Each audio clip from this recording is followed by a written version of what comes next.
take out my money that I put in, that I worked for. Stealing your production time. Stealing my production time, getting coins at the end of the day. So actually, before you ask the next question, I also want to weigh in for just supporting what you said. There are a lot of things that are happening in the country that are really wrong, and I'm gonna be hard on banks here.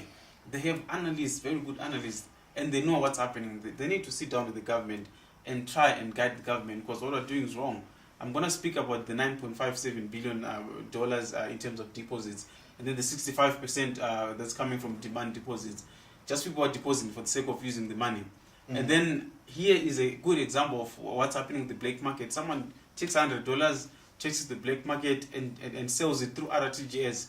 That money is gonna be sent via Zipit to his account. Like 300%, it's gonna come out at $400 just from $100. So it's like $400 that's been created into someone's account. But mind you, that $400 was also sitting in someone's account being accounted for like a deposit money. So when that someone sends the money to this person, it's another $400 that's going to be counted for like deposit money in another bank account. So in the end, we were saying that people deposited such money, we have such money in the economy, but it's just the same $400 that moved from this person to this person. That other $100 is going to be sold to someone just to go and do like a shopping trip in Dubai.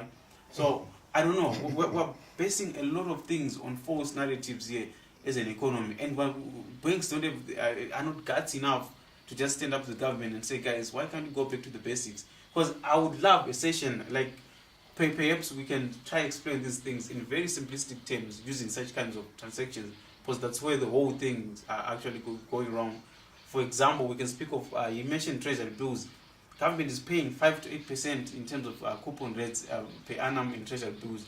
That people are ignoring. People are only mentioning that government owes 77 to 8 billion in treasury bills, but people are ignoring the coupon rate that they're paying on an annual basis to those coupon rates. So it's like 5% of 7 billion. If we like sharp up mathematics mind, would come up with actually a scary number that's also being paid in coupon rates. So it's gonna be that 7 billion plus 5% of 7 billion that the government owes, and it's gonna be paying back every year. So that's another money that's being created from thin air. So in terms of creating money from thin air, it's the government that's creating money from thin air, being aided by the banks, not from people who just transacted on black market, use the same $400 to move to another account, the same $400. You see, it's the same money that's moving. What I gather from the conversation is that you gentlemen are saying that banks have been irresponsible with the funds of the public. Yes. Yeah. And at the same time, you are implying that perhaps the banks have played the accomplice to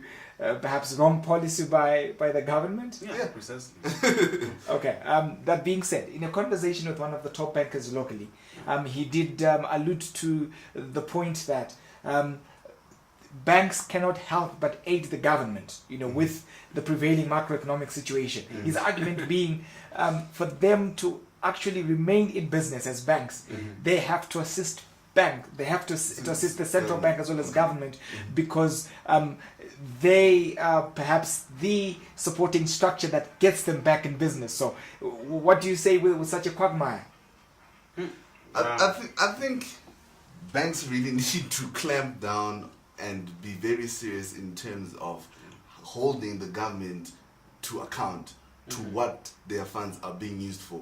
Because in as much as they are running for TBs, which are risk-free, they are going to be answering much more harder questions in the future when it comes to when and how is that money going to be coming back to them, you see. Because in as much as they're saying so you're suggesting that at some point this whole bubble will burst. Yes, yeah, it will. It will. As long as the government is not producing, there's going to be a bursting bubble that is going to happen, and that may very much cause for a banking sector collapse.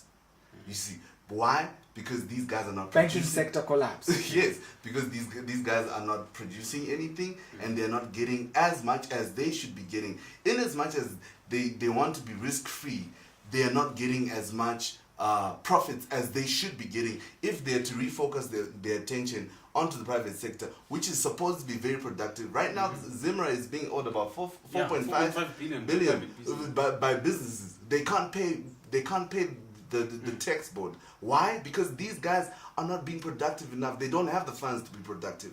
They're trying to go to the central bank. Can we have forex that we can import our productive instruments and the like? But the central bank is not giving out these kind of monies because they are trying to use those monies to buy fuel. They're trying to use those monies to pay their civil servants. They're being very consumptive. They're not producing anything. So now it begs the question, are these guys who are in the productive sector being productive? They're not being productive because they don't have that enough funding. Now, with that being said, where are we going to be sitting at in the next year or 2 or 3? Okay, Eben, so I'm just going to throw this back as a question. How much free is risk-free? How much free is risk-free? This thing is very expensive. I'm going to tell you like this example from what you mentioned. Government is aided. The banks have aided government to deprive itself of the 4.5 billion US dollars that they could have gotten from the private sector through taxes. It's as simple as that. So this thing of risk-free money, government thinking that they're getting free money from the banks, nothing is free in this economy. No. We need to go back to following basic fundamentals of the economy. Expand your base, like what the minister is now doing, just to try and correct this whole situation, just imposing a lot of taxes on people. It doesn't work. You can't, whenever you impose more taxes on people, it's very simple on that. You just shrink your tax base. In the end, sometimes the knock-on effect is actually wider than the benefits that they're actually getting. I can tell you that nowadays people are actually, a lot of people, they don't work, so they have time to go and queue at the bank.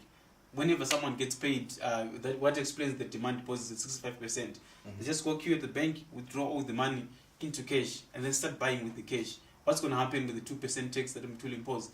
It's a lot of money that's being lost in the system, because whenever that company now, the shop is now going to be paying Zimra VAT, they are not charged the 2% tax. So Mthuli thought actually he was increasing his money, but you won't be surprised to see that at the end of the next quarter, they won't be able to achieve the predictions that they made using a lot of electronic money that was moving before people. Now the game has changed. People are keeping like $20 in their pockets to buy their bread, to buy something. Whenever that is exhausted, they just send a child or an uncle to clear the bank. They get cash. That's how economic behavior works. Let's talk about these queues and the cash shortage. This against a positive picture on the part of the banks. Your take, gentlemen. When are we going to see these queues actually, come to a close? When is this melodrama going to come to an end? If the banks were giving money to people who would actually pay them back, they would have money for them to give people their money. And people would actually have more trust in the banks for them to put in their deposits as savings and other reasons for depositing, rather than being it a transitional kind of deposit, because I'm only putting my money in my bank because I need to pay bills. Okay, so there's need for refocusing. Yes. On my part, I'm just going to say it's way better to lend money to private sector that's being really productive, so that the money that you've lended out comes back with a positive return, maybe 5% to the economy, and also benefits someone with a job, than lending out the money to someone who's going to come with a negative 50-70%. Because from the same command agriculture, the government is also subsidizing the pricing where GMB is buying maize at $390 a ton. When you know that using our RTGS month, 390 divided by 300%, it's like around like $70-80 per ton, which is way below market value. So last contribution as we come to a close. Yeah, we can talk about this. Because let me give you a very simple example.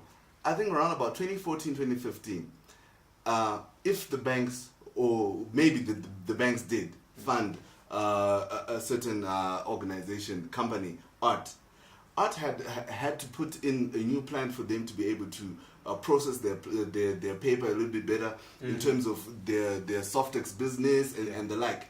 Back then, their tissue paper's quality was not anywhere close to par in terms of international standards and the competition that was coming in.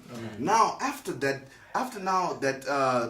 Art has actually made that sacrifice of putting in loans and getting their plant fixed up and all of that.